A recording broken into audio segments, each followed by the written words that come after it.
अपना news channel.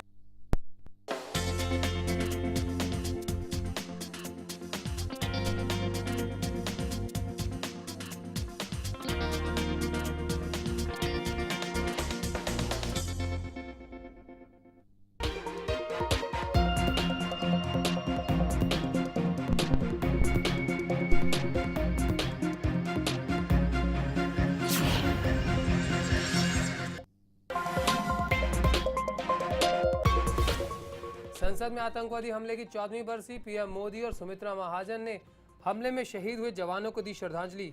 हमलावर थे सभी पाकिस्तानी नागरिक।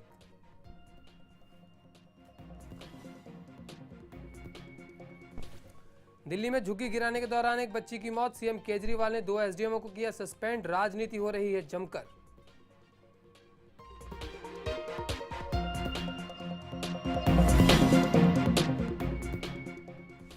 दिल्ली में सुरक्षा व्यवस्था का लगातार बनता जा रहा मजाक, 7 साल की मासूम के साथ कुकर्म की घिनौनी वारदात, 3 लोगों की गिरफ्तारी।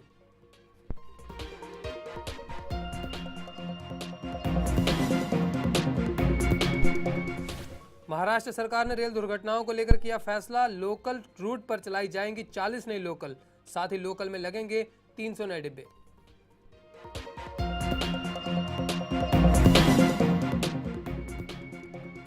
और सदाबहार अभिनेता दिलीप कुमार को सम्मान के साथ दिया गया पद्म विभूषण, मुख्यमंत्री देवेंद्र फडणवीस और राजनाथ ने दिया पुरस्कार।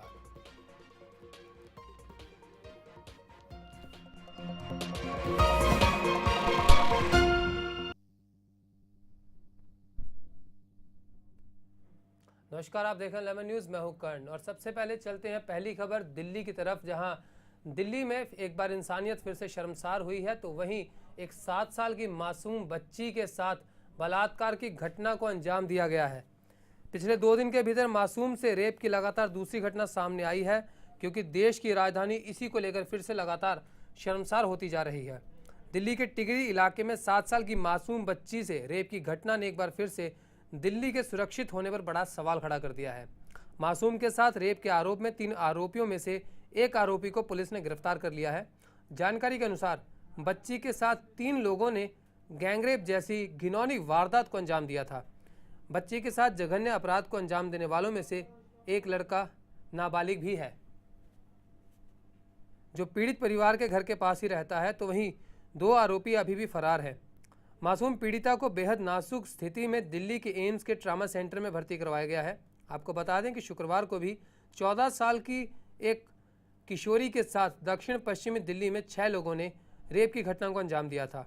तो वहीं शुक्रवार की सुबह बच्ची को इन अपराधियों ने स्कूल जाते समय कार में जबरन खींच लिया और इसके साथ कुकर्म जैसी घिनौनी वारदात को अंजाम दिया। अंदाज़ा यहीं से लगाया जा सकता है कि 7 साल की मासूम बच्ची को ऐसी घिनौनी वारदातों का इल्म भी नहीं होगा कि ये चीज़ आखिर होती क्या है, लेकिन जो हैवानियत की मूर्ति कहे जाते हैं ऐसे बेशर्म लोग, उन्होंने 7 साल की इस मासूम बच्ची के साथ कुकर्म की वारदात को अंजाम दिया और उनमें से 3 आरोपियों में से एक आरोपी को गिरफ्तार कर लिया गया है। लेकिन यहाँ पर जो सबसे बड़ी बात सोचने वाली यह है वह ये है कि इसमें से एक आरोपी फिर से नाबालिग है, जो कहीं ना कहीं जुवेनाइल कानून की तरफ फिर से इशारा करता है उसके लचकदार होने का।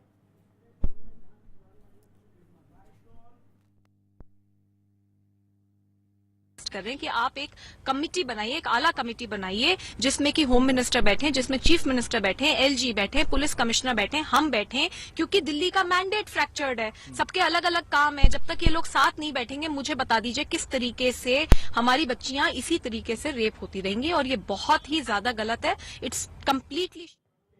वहीं दूसरी ओर भारतीय सिनेमा के महानतम एक्टरों में शुमार किए जाने वाले दिलीप कुमार को रविवार को गृह मंत्री राजनाथ सिंह और मुख्यमंत्री देवेंद्र फडणवीस ने पद्म विभूषण से सम्मानित किया।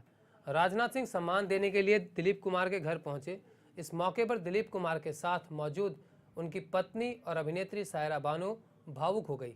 गणतंत्र दिवस की पूर्व संध्या पर सरकार की ओर से ट्रेजेडी किंग के नाम से मशहूर दिलीप कुमार और बॉलीवुड के शहंशाह अमिताभ बच्चन को नागरिक सम्मान पद्म विभूषण देने का ऐलान किया गया था। इसके बाद अप्रैल में राष्ट्रपति भवन में पुरस्कार वितरण समारोह हुआ, जिसमें दिलीप कुमार उपस्थित नहीं हो पाए थे।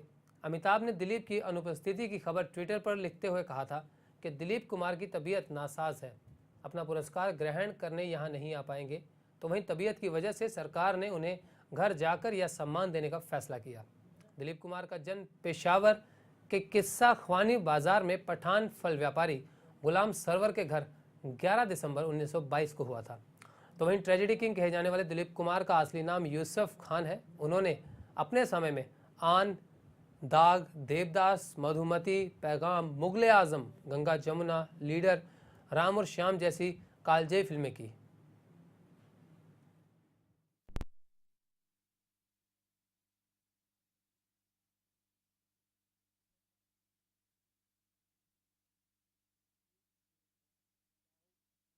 तो वहीं दूसरी ओर शनिवार को मुंबई के कांदिवली इलाके में मिली 2 लाशों की पहचान हो गई है।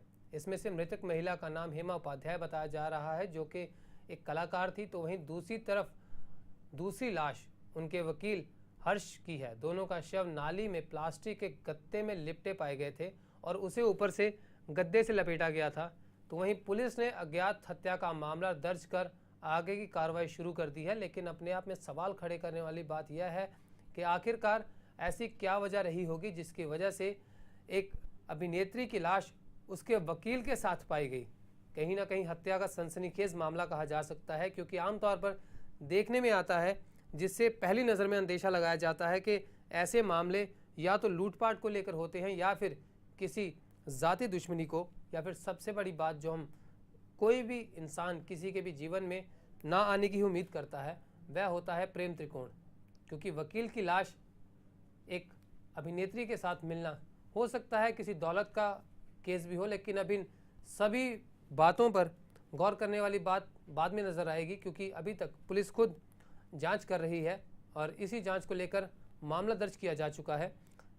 अभिनेत्री का नाम हेमा बताया जा रहा है। हेमा उपाध्याय फिल्मों में, सीरियलों में काम करती थी और दूसरी लाश हेमा के ही वकील हर्ष भंबानी की बताई जा रही है। दोनों का शव नाली में गत्ते में लपेटकर उसके ऊपर से प्लास्टिक डालकर फेंका गया था और उसके बाद पुलिस ने अज्ञात लोगों के खिलाफ मामला दर्ज कर लिया है।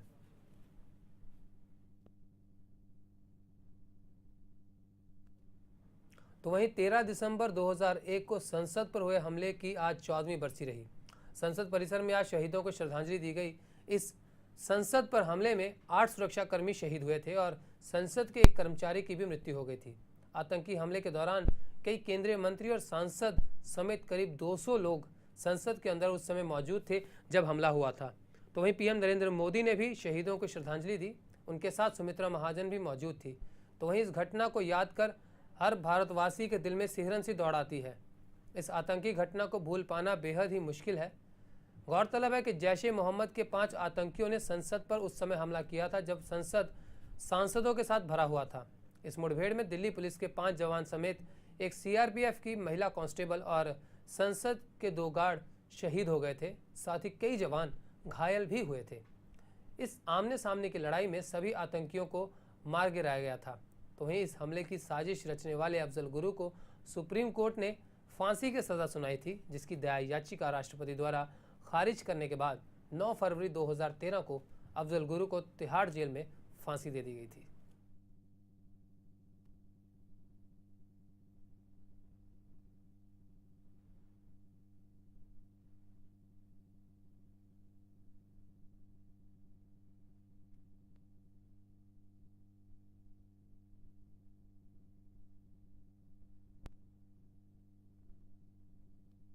तो वहीं जम्मू कश्मीर में भाजपा की गठबंधन सहयोगी पीडीपी पार्टी की महबूबा मुफ्ती ने यह कहा कि पाकिस्तान के मामले में ऐसे समय में बातचीत से अपने कर्तव्य से नहीं भागा जा सकता जब दुनिया आईएसआईएस और अलकायदा जैसे आतंकवादी संगठनों से खतरों का सामना कर रही है। महबूबा मुफ्ती ने कहा कि यदि हम आतंकवादी संगठनों को अपनी सरजमीन से दूर रखना चाहते हैं तो भारत को पाकिस्तान, अफगानिस्तान और यहाँ तक कि बांग्लादेश जैसे देशों के साथ हाथ मिलाना होगा। तो ही महबूबा ने यह भी कहा कि मोदी जी को ज़रूरत है या नहीं, पर हमें ज़रूरत है पाकिस्तान से बात करने की, क्योंकि पाकिस्तान से रिश्तों के बिगड़ने की वजह से सीधे से हमारे राज्य पर असर पड़ता है और हमें मुश्किलों से जूझना पड़ता है। तो वहीं पीडीपी के प्रवक्ता ने यह भी कहा कि लोग अनुभवों से धीरे धीरे सीखते हैं। जैसा कि आप जानते हैं, जम्मू कश्मीर अन्य राज्यों की तरह नहीं है। भारत के साथ पाकिस्तान के संबंधों पर हम सीधा सा असर डालने की बात कह सकते हैं। जब हम पाकिस्तान की बात करते हैं तो हमें बातचीत के बारे में ही सोचना होगा। आप इसे टाल सकते हैं, इसे देर कर सकते हैं, लेकिन अंततः आपको ऐसा ही करना होगा जैसा कि सुषमा स्वराज ने पाकिस्तान में जाकर किया, क्योंकि हमें ISIS और अलकायदा जैसे खतरों से लड़ना है।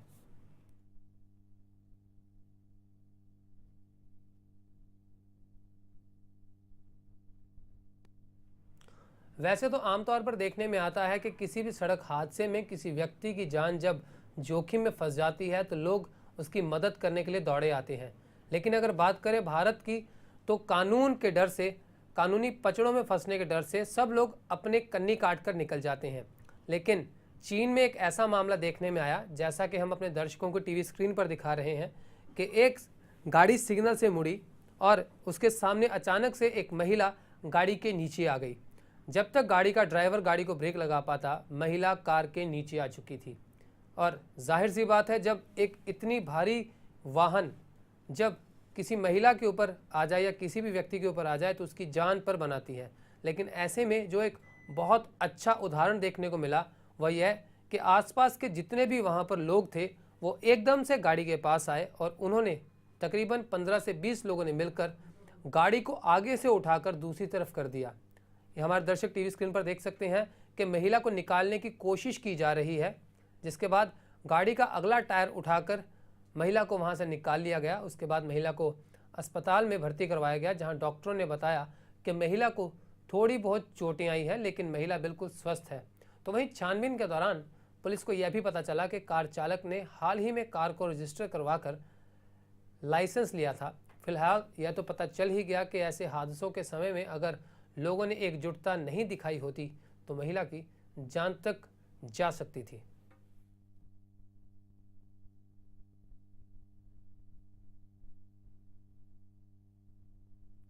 तो ये पश्चिमी दिल्ली के बस्ती स्थित स्लम एरिया में रेलवे पुलिस द्वारा बीती रात अतिक्रमण हटाने की कार्रवाई में 500 झुग्गियों को गिराए जाने के दौरान एक बच्ची की मौत हो गई।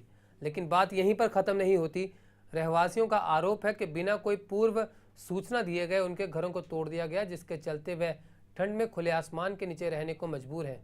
उनका दावा है कि जब झुग्गियों पर बुलडोज़र चलाया जा रहा था तब एक लकड़ी का बड़ा टुकड़ा बच्ची पर आ गिरा, जिससे उसकी मौत हो गई। हालांकि रेलवे के अधिकारी इन आरोपों से इनकार करते हैं। उनका कहना है कि जब वो इस कार्रवाई को करने के लिए वहां पर पहुंचे तो उस समय उनके अधिकारी के पास फ़ोन आया कि एक छोटी सी बच्ची है जो उठाने पर भी नहीं उठ रही है। तो उन्होंने वहीं से कार्रवाई करते हुए, कदम उठाते हुए बच्ची को हॉस्पिटल भेजा। वहां से उन्हें यह खबर आई कि बच्ची की मृत्यु हो चुकी है, जिसके बाद तकरीबन दोपहर को 12 बजे उन्होंने इस पूरी कार्रवाई को अंजाम देना शुरू किया। लेकिन बच्ची के माता पिता का कहना है कि रेलवे कर्मचारियों द्वारा यह तोड़फोड़ करने के बाद उसकी बच्ची की जान गई। इसके साथ ही रेलवे कर्मचारियों का यह भी कहना है कि इस जगह को खाली करवाने के लिए कई बार नोटिस दिए गए, क्योंकि यहाँ टर्मिनल का निर्माण प्रस्तावित है।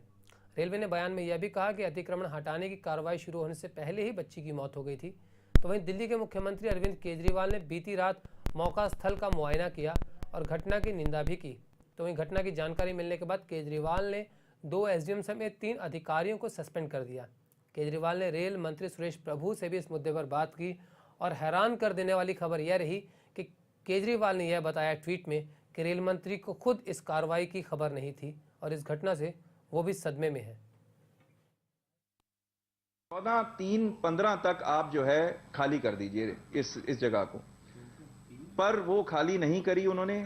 हम एनक्रोचमेंट रिमूव इसलिए नहीं कर पाए क्योंकि हमारे को पुलिस का सपोर्ट चाहिए होता है उसके लिए, और उसके बिना हम एनक्रोचमेंट रिमूवल ड्राइव कभी भी अंडरटेक नहीं करते हैं।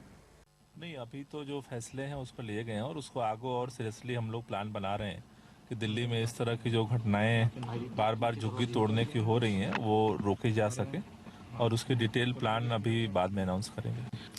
नहीं, ये वजह तो कुल मिलाकर के एक तो गैर जिम्मेदारानापन जो संवेदनहीनता है उसका ये परिलक्षण दिखता है, लेकिन दूसरा इसका जो पीछे से कि बार बार ये झुग्गियां तोड़ी जा रही हैं, जबकि दिल्ली सरकार झुग्गियों को लेकर के एक पूरी डिटेल प्लान बना रही है और उसको पूरी सिस्टमेटिक तरीके से नए जगह चीज़ों को शिफ्ट करने की प्लान बना रही है, रीबिल्ड करने की प्लान बना रही है।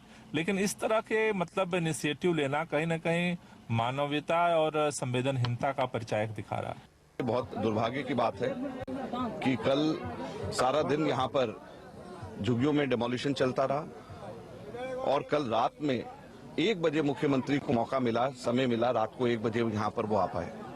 तो क्या मुख्यमंत्री जी इतने लाचार हैं कि उनको पूरे दिन यहाँ पर कार्रवाई होती रही और उनको जानकारी नहीं मिली? क्या मुख्यमंत्री जी इतने लाचार हैं कि यहाँ पर इतनी बड़ी कार्रवाई होने वाली थी और उनको 2 दिन पहले, 1 दिन पहले भी जानकारी नहीं मिली ताकि वो इसको इससे पहले रेलवे मंत्रालय से टेकअप करके यहाँ के वैकल्पिक व्यवस्था की इंतजाम करा सके? राजनीति में कोई किसी का दुश्मन नहीं होता। शनिवार को मुंबई की एक अहम शाम महफिल कुछ इसी तरह से संकेत दे गई। मौका था मराठा नेता और एनसीपी के राष्ट्रीय अध्यक्ष शरद पवार के 75वें जन्मदिन का। महाराष्ट्र के तमाम राजनीतिक नेता पार्टी लाइन से हटते हुए एक मंच पर जुटे और जमकर शरद पवार की तारीफ की। तो वहीं राष्ट्रवादी कांग्रेस पार्टी द्वारा शनिवार शाम आयोजित जन्मदिन समारोह में पवार ने कहा कि मैंने जीवन में कई उतार चढ़ाव देखे हैं, अंत में यह लोकतंत्र है जो मायने रखता है। किसी को भी इसकी मजबूती और यह सुनिश्चित करने के लिए काम करने चाहिए ताकि इसकी पवित्रता को कोई नुकसान ना पहुंचे। तो वहीं शिवसेना प्रमुख उद्धव ठाकरे ने पवार की तारीफ करते हुए उन्हें एक भिन्न रसायन से बना हुआ व्यक्ति करार दिया जो बहुत ही मजबूत है।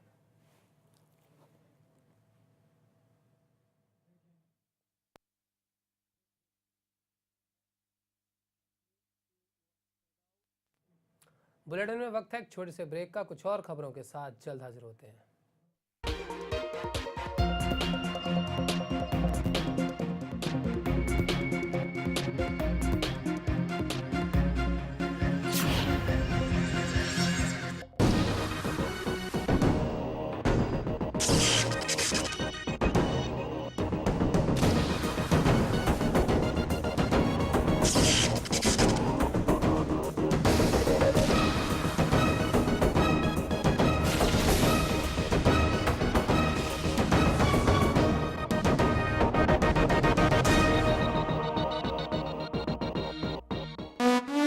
Hi, this is Zoa Morani. नमस्कार, मेरा नाम है सूरज Thapar. Hi, this is Poonam Dhillon. हाय, मैं हूँ पद्मिनी कोल्हापुरे हाय गाइस, मैं हूँ करण भाई। And you're watching Lemon News. आप देख रहे हैं lemon news. And you're watching Lemon News. और आप देख रहे हैं लेमन न्यूज। आप देख रहे हैं लेमन न्यूज। और आप देख रहे हैं लेमन न्यूज। आपकी खबर हमारी नजर। आपकी खबर हमारी नजर। आपकी खबर हमारी नजर। आपकी खबर हमारी नजर। आपकी खबर हमारी नजर। देखते रहिए Lemon News. Lemon news. Lemon News. Lemon news. Lemon news. Lemon news.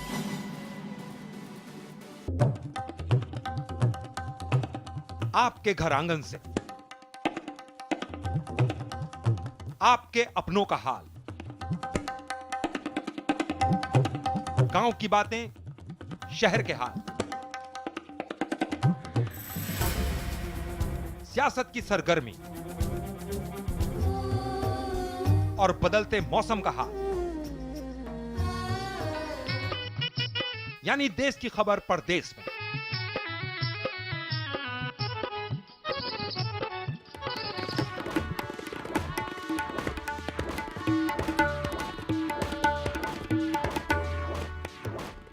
Purvanchal express.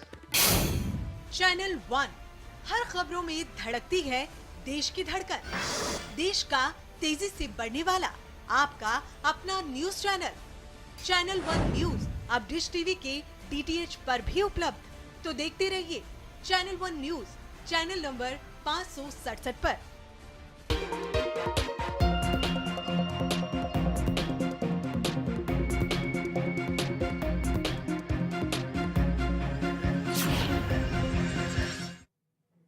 और अगली खबर की ओर बढ़ते हैं, जहां स्वच्छ भारत अभियान के अंतर्गत संत निरंकारी चैरिटेबल फाउंडेशन द्वारा मुंबई के कई स्टेशनों को साफ करने का बीड़ा उठाया गया। और इससे पहले इस पूरे कार्यक्रम को लेकर विचार विमर्श किया गया था, जिसके लिए सबसे पहले निरंकारी फाउंडेशन ने आगे आने का फैसला लिया। इस कार्यक्रम को गांधी जयंती के दिन शुरू किया गया। साथ ही साथ भारतीय रेलवे के कई बड़े स्टेशनों को पूरे निरंकारी फाउंडेशन द्वारा स्वच्छ किया जाने का निर्णय लिया गया। ऐसा निर्णय फाउंडेशन द्वारा समाज की भलाई को देखते हुए लिया गया। इस मुहिम के लिए रेल मंत्रालय की ओर से ऐसे सोशल कामों को करने वाली कई संस्थाओं को निमंत्रण दिया गया था, जिसमें निरंकारी फाउंडेशन के लोग सबसे आगे रहे। इस स्वच्छता अभियान को फाउंडेशन ने पूरे 1 साल तक लगातार करने का निर्णय लिया है।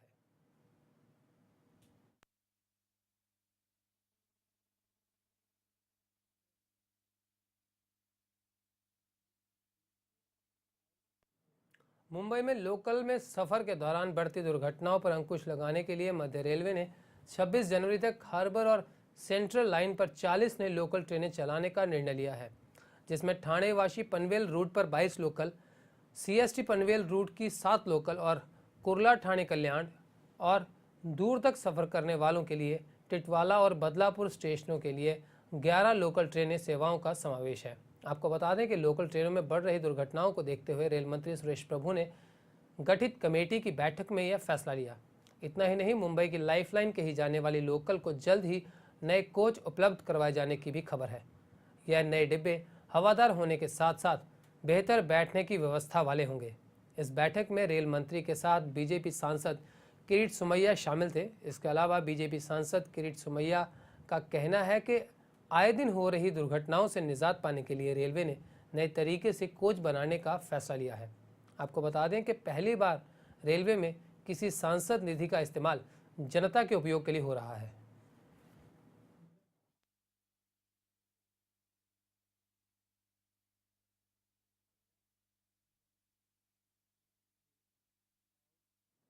तो उल्लासनगर के एक स्कूल में बाल न काटने को लेकर मिली सजा के बाद 2 परिवारों ने अपने बच्चों का नाम स्कूल से कटवा लिया है।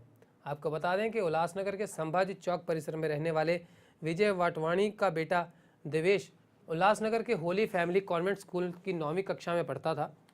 विजय ने अपने बेटे देवेश को स्कूल से हटवा लिया है, जिसके पीछे कारण है कि विजय ने आरोप यह लगाया कि स्कूल द्वारा हमेशा बच्चों को प्रताड़ित किया जाता था। कभी उन्हें मारा जाता था, कभी ज़बरन फाइन वसूला जाता था, तो कभी कभी बच्चों को उठक बैठक कराई जाती थी। इस बार तो हद उस समय हो गई जब बुधवार को देवेश की क्लास में पढ़ने वाले जिन बच्चों के बाल नहीं कटे थे या बच्चों के बाल बड़े हुए थे, उन्हें स्कूल के मैदान में जमा किया गया और सभी बच्चों को सज़ा के तौर पर 70 बार उठक बैठक करवाई गई। इस उठक बैठक के बाद देवेश शाम होते ही बीमार पड़ गया। डॉक्टर ने देवेश को 3 दिन का बेड रेस्ट करने की सलाह दी, जिसके बाद देवेश के परिवार वालों ने देवेश को स्कूल से हटवा लिया और साथ ही साथ पुलिस से इसकी शिकायत कर ठोस कार्रवाई करने की मांग की। इस मामले को लेकर तो वहीं विट्ठलवाड़ी पुलिस स्टेशन के वरिष्ठ पुलिस निरीक्षक विजय डोलस का कहना है कि उन्हें शिकायत प्राप्त हुई है, जिसकी छानबीन पुलिस कर रही है। तो वहीं स्कूल प्रशासन ने संबंधित शिक्षकों के खिलाफ कार्रवाई करने की बात की है। से ही मुझे मालूम पड़ा तो पहले तो मैंने डॉक्टर्स को दिखाया, डॉक्टर्स ने बेड रेस्ट करने को कहा एज वेल एज ट्रीटमेंट चालू की। फिर नेक्स्ट डे जब मैं स्कूल में गया, वहाँ पे प्रिंसिपल से मुलाकात की और उन्हें शिकायत की ये सब चीज़ों की, तो हमेशा की तरह वो वापस इग्नोर करने लगे और बोले ऐसी पनिशमेंट कभी टीचर्स हमारी यहाँ पे देते ही नहीं है, क्योंकि ये सब पनिशमेंट छोटी बड़ी पनिशमेंट बहुत बार पहले भी दी जाती है और अलग अलग टाइप की, कभी स्केल से मारना, कभी बच्चों से फाइन लेना ज़बरदस्ती। तो पहले से ही हम लोग परेशान थे, लेकिन वो हमेशा की तरह कंप्लेंट देने के बाद भी वहाँ की प्रिंसिपल कुछ एक्शन नहीं ले रही है और हम अपने टीचर्स का ही फेवर करती है। कि मैंने इमीडिएटली नेक्स्ट डे पे ही जाके पुलिस में कंप्लेंट की है, एज वेल एज मैं अभी एजुकेशन ऑफिसर वगैरह से भी मुलाकात करने वाला हूँ। हमारे स्कूल में हमेशा के जैसे असेंबली हुई, उसके बाद 2 सर हम लोग के बाल चेक कर रहे थे, उसमें मेरे को भी साइड में किया उन लोग ने। करीबन 20-25 जन थे। फिर वो लोग हम लोग को ग्राउंड पे लेके गए और सबका यही। वहीं दूसरी ओर मुंबई के गोरेगांव इलाके में इंसानियत को शर्मसार कर देने वाली घटना सामने आई है, जिसमें एक रिक्शा वाले ने 16 साल की किशोरी के साथ छेड़छाड़ करने की कोशिश की, जिसके बाद लड़की ने अपने आप को बचाने के लिए रिक्शा से छलांग लगा दी। आपको बता दें कि सुबह के समय में ऑटो ड्राइवर ने सड़क पर लड़की को अकेले देखकर ज़बरदस्ती उसे ऑटो में बिठा लिया और उसके साथ बदसलूकी करने की कोशिश की। ऑटो ड्राइवर ने जब लड़की के साथ छेड़छाड़ की तो लड़की ने खुद को बचाने के लिए ऑटो से छलांग लगा दी और घटना में लड़की को बहुत ज़्यादा चोटें आईं और लड़की के दांत तक टूट गए। तो वहीं घटनास्थल पर मौजूद लोगों ने लड़की को तुरंत अस्पताल पहुंचाया और आरोपी रिक्शा ड्राइवर के खिलाफ मामला पुलिस में दर्ज करवाया।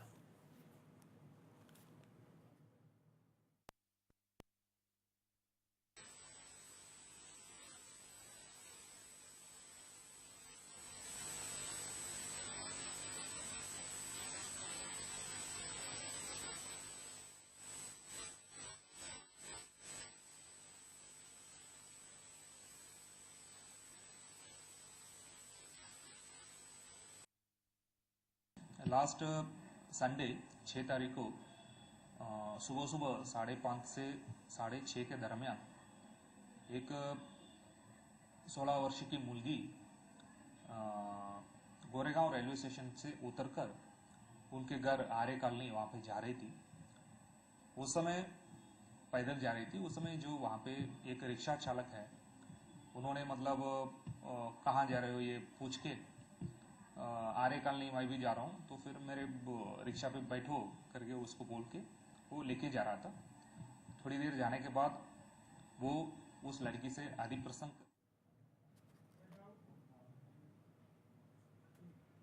न्यूज़ अपडेट में फिलहाल के लिए इतना ही। देखते रहिए रेमल न्यूज़। दीजिए करण को इजाज़त। नमस्कार।